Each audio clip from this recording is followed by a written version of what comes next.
السلام علیکم ورحمۃ اللہ وبرکاتہ۔ محترم ناظرین، آج جگہ جگہ مسلمانوں کو پریشان کیا جا رہا ہے۔ ان کو تنگ کرنے کے لیے، ان کو پریشان کرنے کے لیے پلاننگیں اور سازشیں رچی جا رہی ہیں۔ ظالم اپنے آپ کو سب سے بڑا راجا سمجھتا ہے۔ آپ یہ خبریں سنتے رہتے ہوں گے کہ فلسطین اور غزہ کے اوپر اسرائیل ہمیشہ کوئی نہ کوئی پلاننگ بنا کر ان پہ اٹیک کرتا رہتا ہے، اور یہی وجہ ہے کہ وہاں پر اکثر لوگ شہید ہوتے جا رہے ہیں، بچے یتیم ہو گئے، عورتیں بیوہ ہو گئی ہیں۔ ظالم کو لے کر کہ ظلم کرنے والے جو لوگ ظلم کرتے ہیں وہ لوگ کان کھول کے سن لیں، چاہے وہ ظلم کسی مسلمان پہ کریں، چاہے وہ ظلم کسی غیر مسلم پہ کریں، اور چاہے وہ ظلم اپنے گھر والوں پہ کریں۔ ان کے اوپر حضرت مولانا عثمان جہنی صاحب نے بہت ہی شاندار اور زبردست بیان دیا ہے۔ یہ بیان تمام مسلمانوں کو ضرور سننا چاہیے۔ جو لوگ ظلم کرنے والے ہیں وہ لوگ کان کھول کر ضرور سنیں۔ ویڈیو کلپ آپ کی اسکرین پر۔ اور جو لوگ ظلم کرتے ہیں، ظلم صرف بڑی بڑی حکومتیں ہی نہیں، جو گھروں میں بھی ظلم کرتے ہیں، جو کاروبار میں ظلم کرتے ہیں، جو مزدوروں پہ ظلم کرتے ہیں، جو ناجائز کسی کو تنگ کرتے ہیں، وہ جب ظلم کرتا ہے نا بندہ، وہ سوچتا ہے بس میں ہی ہوں، آگے پیچھے تو کوئی ہے نہیں، سارے لوگ میرے ساتھ ہیں۔ پیارے نبی علیہ السلام نے وجہ بیان کی، فرمایا جب کوئی بندہ، سنو سارے دل تھام کے،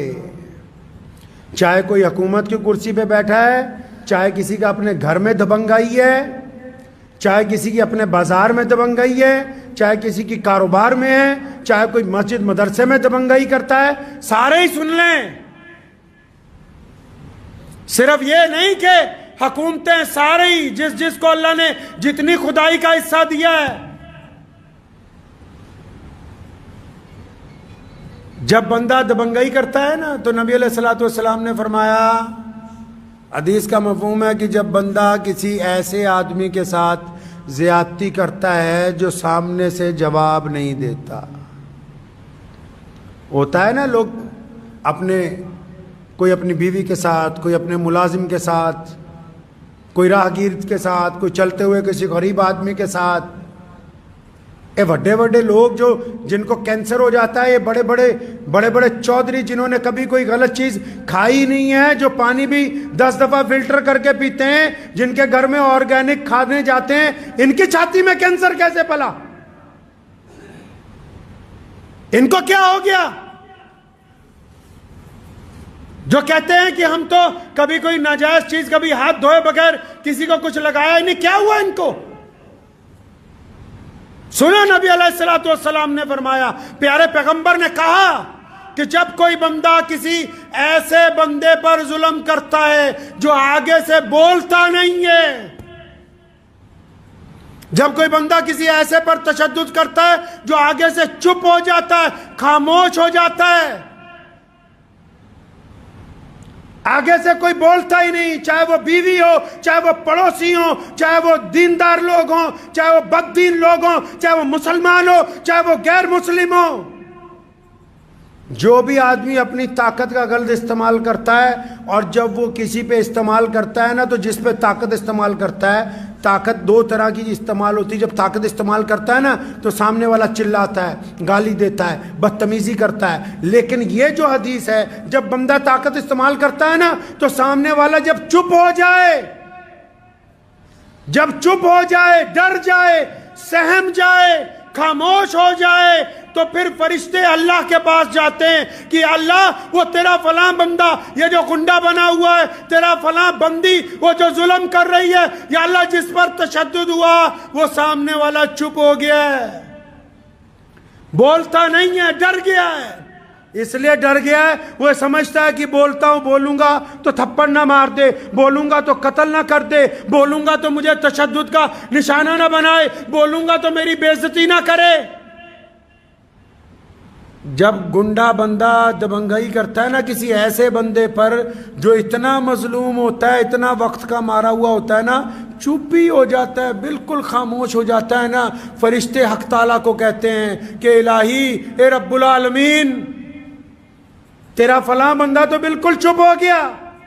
بالکل خاموش ہو گیا، ڈر گیا۔ سنو پھر کہاں سے کام خراب ہوتا ہے ظلم کرنے والے کا. جب ظلم سہنے والا بالکل چپ ہو جاتا ہے تو رب جس نے یہ دنیا بنائی، وہ الہ جو کائنات کا مالک ہے، وہ دنیا کے لوگ جس کو ایشور کہتے ہیں، جس کو ہم اکال پرخ کہتے ہیں، وہ خدا جو تمام کائنات کا پالنہار ہے، جب بندہ چپ ہو جاتا ہے نا، پھر اللہ فرشتوں کو کہتے ہیں اچھا وہ سامنے والا میرا بندہ گھبرا گیا، سہم گیا، ڈر گیا، چپ ہو گیا، تو اچھا اٹھاؤ قلم لکھو، اب جو یہ ڈر گیا ہے اس کی طرف سے بدلہ اس کا رب لے گا. اور جب رب بدلہ لینے پہ آتا ہے بندے کی مت مار دیتا ہے، دنیا کی کوئی طاقت پھر اس کا ساتھ نہیں دیتی ہے. انسان کی مت مار دیتا ہے خدا، پھر چنگی کوٹھیاں ویران ہو جاتی ہیں، کاروبار اجڑ جاتے ہیں، جوانیاں برباد ہو جاتی ہیں، جسم میں روگ پیدا ہو جاتے ہیں. یہ ایسے نہیں ہوتے، یہ ظلم کی وجہ سے ہوتے ہیں، یہ ناک ستانے کی وجہ سے ہوتے ہیں، کسی کا ناک مال دبانے کی وجہ سے ہوتے ہیں، کسی کی ناک جائیداد پہ قبضے کی وجہ سے ہوتے ہیں. یہ کیا سمجھتا ہے کہ میں نے تو کوئی غلط چیز کھائی نہیں، میں کیسے بیمار ہو گیا؟ ارے جن پر ظلم کیا، مظلوم کی آہ میں اور اللہ کے درمیان کوئی پردہ ہے ہی نہیں.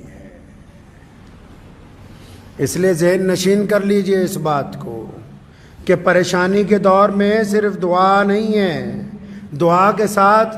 حوصلہ بھی ہے، دعا کے ساتھ ہمت بھی ہے، دعا کے ساتھ ایک دوسروں کا ساتھ بھی ہے، دعا کے ساتھ سچ بولنا بھی شامل ہے، دعا کے ساتھ ظالم کے سامنے گردن اٹھا کے کھڑے ہونا بھی شامل ہے،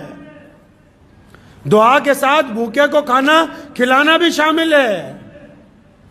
عبادات اس وقت تک کامل نہیں ہو سکتی جب تک عملی طور پر بندہ محمد رسول اللہ صلی اللہ علیہ وسلم کے احکامات کی تکمیل نہ کر دے، اس وقت تک عبادات قبول نہیں ہو سکتی. تو دیکھا آپ لوگوں نے کہ حضرت مولانا عثمان نبہانی صاحب نے کتنا شاندار اور زبردست بیان دیا ہے کہ جو جیسا کرے گا ویسا ہی بھرے گا، جو ظلم کرے گا اس کے ساتھ میں ظلم کیا جائے گا، چاہے وہ ظلم کسی قوم پہ کیا جائے، چاہے وہ ظلم کسی انسان پہ کیا جائے، چاہے وہ ظلم کوئی گھر والا اپنے گھر والے پر کرے،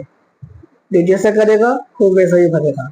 آپ اس کو دوسرے لوگوں تک ضرور شیئر کریں. ملتے ہیں کسی نئے بیان یا کسی نئے ویڈیو کے ساتھ. السلام علیکم ورحمۃ اللہ وبرکاتہ.